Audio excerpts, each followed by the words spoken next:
Bismillahirrahmanirrahim. Bertemu lagi pada pembahasan yang terakhir, yaitu pada video part keempat, yaitu pengaruh letak geografis Indonesia sebagai negara maritim. Apa itu negara maritim? Negara maritim adalah negara yang memiliki perairan yang luas. Seperti kita ketahui, Indonesia 3/4 wilayahnya adalah perairan. Maka oleh sebab itu nenek moyang kita disebut sebagai pelaut. Kondisi geografis Indonesia berpengaruh pada apa saja anak-anak? 1. Ekonomi masyarakat. 2. Sosial masyarakat.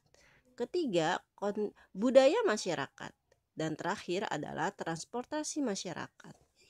Luas perairan di Indonesia berpengaruh pada mata pencarian warga loh anak-anak. Apa saja sih mata pencarian masyarakat di sekitar perairan? Di antaranya ada nelayan, petani garam, petani kelapa, pembudidaya mutiara, pedagang souvenir, pemandu wisata, dan masih banyak yang lainnya. Indonesia menjadi jalur perdagangan dunia, sehingga mau tidak mau negara kita selalu dilewati oleh pedagang-pedagang dari berbagai negara yang berlatar belakang sosial budaya yang berbeda pula.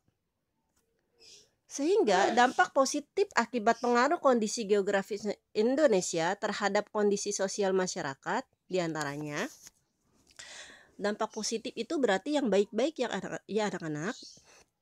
1. Memudahkan komunikasi dan interaksi antar masyarakat. 2. Pengaruh budaya yang baik dari dalam atau luar daerah sehingga memperkaya keragaman budaya.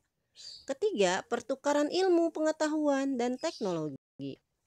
Selain dampak positif, ada dampak negatif juga akibat pengaruh kondisi geografis Indonesia terhadap kondisi sosial masyarakat, yaitu 1. Hilangnya budaya asli karena masuknya budaya luar.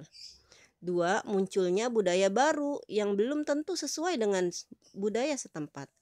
Oleh karena itu, selayaknya lah kita bangsa Indonesia bisa menyaring anak-anak, menyaring budaya yang masuk dari luar. Jika itu hal-hal yang baik, maka patut kita contoh. Tetapi jika budaya itu bertentangan dengan nilai dan norma-norma Pancasila, norma-norma yang ada di masyarakat Indonesia, maka harus kita hindarkan, harus kita saring, tidak kita contoh. Begitu anak-anak. Indonesia terdiri dari 13.000 pulau tersebar dari Sabang hingga Merauke. Masyarakat Indonesia terdiri atas ratusan suku bangsa dengan berbagai keragaman. Contohnya keragaman bahasa, adat, tradisi, kepercayaan, dan lain-lain. Tuh, begitu beraneka ragam ya anak-anak budaya yang ada di Indonesia. Pengaruh negara maritim terhadap budaya. 1. Mudahnya terpengaruh budaya asing sehingga budaya asli mulai luntur. 2. Dikenalkan budaya Indonesia akibat ramainya perdagangan dan pariwisata Indonesia. 3. Timbulnya beraneka ragam budaya akibat pengaruh luar. Pengaruh negara maritim terhadap transportasi. 1. Dibangun banyak sarana penunjang transportasi seperti bandara, pelabuhan, stasiun, dan lain-lain.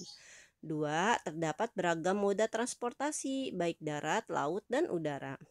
3. Kemajuan masih berpusat di daerah tertentu saja karena terkendala transportasi. 4. Harga barang kebutuhan di suatu pulau berbeda dengan harga di pulau lain. Baiklah anak-anak.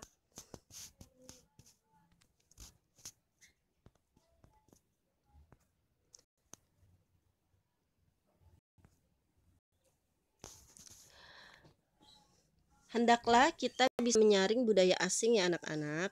Hal-hal yang tidak baik, hal-hal yang tidak sesuai dengan norma dan nilai budaya kita, janganlah kita contoh.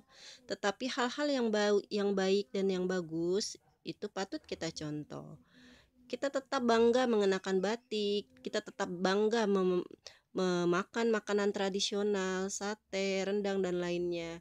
Tetapi kita juga boleh membeli atau memakan makanan asing seperti burger, pizza dan sebagainya. Tetapi kita tidak boleh melupakan dan meninggalkan kekhasan negara kita. Kita tetap harus cinta dengan makanan Indonesia. Baiklah anak-anak, sampai sini dulu video pembelajaran ke hari ini.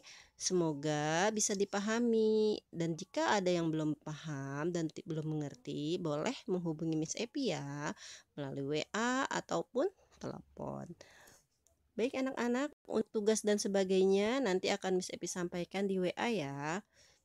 Terima kasih atas perhatiannya. Wabillahi taufiq wal hidayah. Assalamualaikum warahmatullahi wabarakatuh.